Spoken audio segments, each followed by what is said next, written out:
This week, the New Hampshire House voted down a bill, a parental rights bill, that would require schools to tell parents if their kids at school have changed their gender identity.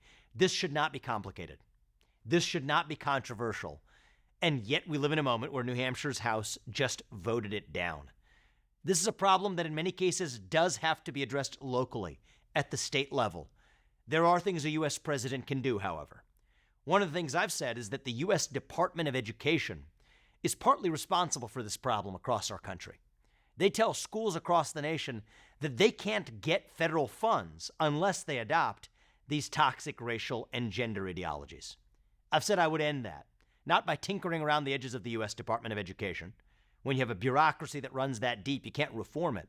You have to shut it down.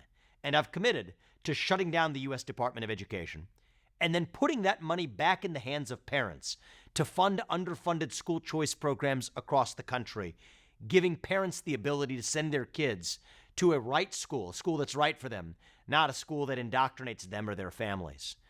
That being said, a lot needs to be done at the state level as well. And though I'm disappointed with what happened in New Hampshire this week, this doesn't have to be the end of the road. I have confidence in the legislators and the people of New Hampshire to still get this right. But it's going to take more of us to be courageous in talking openly about what was once obvious in our country, but sadly has even become controversial.